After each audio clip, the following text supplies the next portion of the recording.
या बातमीपत्राचे प्रमुख प्रायोजक प्लॅटिनम मॉल इंद्रधनु सोलापूर. सोलापुरातील सर्वात प्रतिष्ठित इंद्रधनु सोसायटीचा नवीन भव्य कमर्शियल प्रोजेक्ट आता रेल्वे स्टेशनच्या अगदी शेजारी शहराच्या मध्यवर्ती ठिकाणी. आता पाहूयात एक सविस्तर बातमी. राजकारण आणि पत्रकारिता हे डॉक्टर रवींद्र चिंचोळकर यांचं पुस्तक राजकारण आणि पत्रकारितेच्या क्षेत्रामध्ये चांगलं विश्लेषण करणारं आहे. विद्यार्थी तसंच राजकीय क्षेत्रातील लोकांनी हे पुस्तक आवर्जून वाचावं आणि विविध विद्यापीठांच्या अभ्यासक्रमासाठी निवडलं जावं असं मत भारत सरकारचे माजी गृहमंत्री सुशीलकुमारजी शिंदे यांनी व्यक्त केलं. सोलापुरातील हिराचंद नेमचंद वाचनालयाच्या सभागृहामध्ये या पुस्तकाचा प्रकाशन सोहळा पार पडला. यावेळी प्रमुख अतिथी म्हणून सुशीलकुमार शिंदे बोलत होते.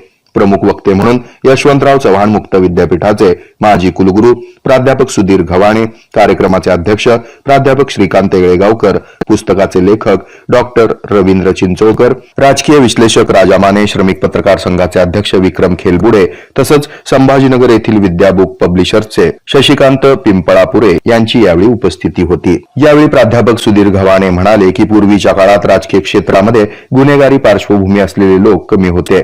आता हे प्रमाण वाढत चाललंय.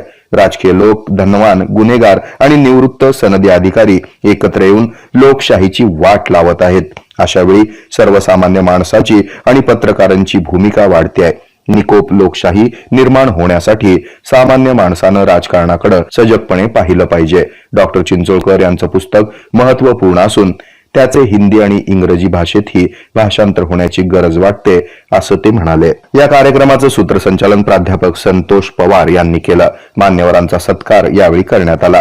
सुशीलकुमारजी शिंदे यांच्या हस्ते लेखक डॉक्टर चिंचोळकर आणि प्रकाशक पिंपळापुरे यांचा सत्कार करण्यात आला. आभार डॉक्टर अंबादास भास्के यांनी मानले. या कार्यक्रमाला विद्यार्थी, पत्रकार, नागरिक मोठ्या संख्येने उपस्थित होते. चॅनलला लाईक करा, शेअर करा, सबस्क्राईब करा.